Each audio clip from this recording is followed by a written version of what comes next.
కాకినాడ లోక్సభ స్థానం నుంచి జనసేన అధినేత పవన్ కళ్యాణ్ పోటీ చేయబోతున్నారు. ఇంతకీ ఆయన అక్కడి నుంచే ఎందుకు పోటీ చేస్తున్నారు? అక్కడ సామాజిక సమీకరణాలు పవన్ కి ఎంతవరకు కలిసొస్తాయి? జనసేన బలంగా ఉన్న ఉమ్మడి గోదావరి జిల్లాల్లో ఎన్డీఏ కూటమి లెక్కలేంటి? దీనిపై తాజా అప్డేట్స్ మా ప్రతినిధి సాయి సుధీర్ అందిస్తారు.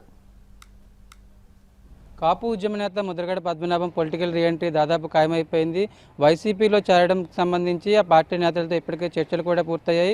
ఈ నెల 12వ తేదీన ముద్రగడ పద్మనాభం ఆయన కుటుంబం వైసీపీలో చేరడం ఇక లాంఛనమే అని వైసీపీ వర్గాలు కావచ్చు, అదేవిధంగా ముద్రగడ వర్గాలకు సంబంధించిన అనుచరులు కూడా క్లారిటీ ఇస్తున్నారు. దీనికి సంబంధించి వైసీపీ నేత జక్కంపూడి గణేష్ ముద్రగడ నివాసానికి వెళ్ళడం, కిర్లంపూడిలో ముద్రగడ నివాసానికి వెళ్ళి ఆయనతో సుదీర్ఘంగా చర్చించినట్లుగా కూడా పార్టీ వర్గాల ద్వారా సమాచారం అందుతుంది. అదేవిధంగా వైసీపీ రెండు ఉభయ గోదావరి జిల్లాల రీజనల్ కోఆర్డినేటర్గా ఉన్న మిథున్ రెడ్డితో కూడా గణేష్ ముద్రగడ పద్మనాభంతో ఫోన్లో మాట్లాడించారు. దీనిద్దరికి సంబంధించి వారిద్దరి మధ్య సుదీర్ఘంగా చర్చించినట్లుగా తెలుస్తుంది.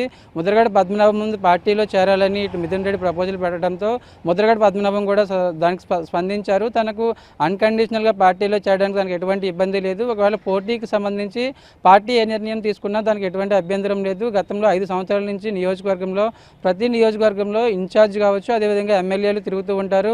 వారిని డిస్టర్బ్ చేసే ఉద్దేశం తనకు లేదు. ఒకవేళ పార్టీ అనుకుంటే, పార్టీ ఆదేశిస్తే తాను పోటీ చేస్తానని, ఒకవేళ పార్టీ తనకు పోటీ అవసరం లేదనుకుంటే అన్కండిషనల్గా మద్దతు ఇస్తానని కూడా ముద్రగడ పద్మనాభం వైసీపీ రీజనల్ కోఆర్డినేటర్గా ఉన్న మిథున్ రెడ్డితో క్లారిటీగా చెప్పారని మనకు పార్టీ వర్గాల ద్వారా సమాచారం అందింది. దీనికి సంబంధించి మరో 2-3 రోజుల్లోనే అధికారికంగా ప్రకటన కూడా వచ్చే అవకాశం ఉంది. ముద్రగడ పద్మనాభం గత ఏడాది దాదాపు 10 నెలల పాటు వైసీపీలో జాయిన్ అవుతారు. వైసీపీకి సంబంధించిన పార్టీ నేతలతో చర్చించారని కూడా ఇటు వైసీపీ వర్గాలు, అదేవిధంగా ముద్రగడ అనుచరులు కూడా చాలా క్లారిటీగా చాలా సందర్భాల్లో చెప్పిన సిచ్యువేషన్. అయితే దానికి సంబంధించి గత జనవరిలో ఇటు జనసేన నేత బొలిశెట్టి శ్రీనివాస్ ముద్రగడ నివాసానికి రావడం, ఆయన స్వయంగా పవన్ కళ్యాణ్ కిర్లంపూడి వచ్చి ముద్రగడ పద్మనాభన్ పార్టీలోకి ఆహ్వానిస్తారని కూడా ఒక క్లారిటీ ఇచ్చారు. దాంతో వైసీపీ కూడా ముద్రగడ పద్మనాభంకి సంబంధించి కొద్ది గ్యాప్ మెయింటైన్ చేస్తూ వచ్చింది.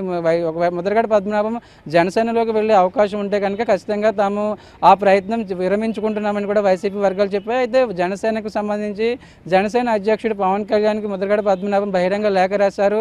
తన అవసరం మీ పార్టీకి ఉండదు, మీరు పోటీ చేసే 24 స్థానాలలో తన అవసరం ఉండకపోవచ్చని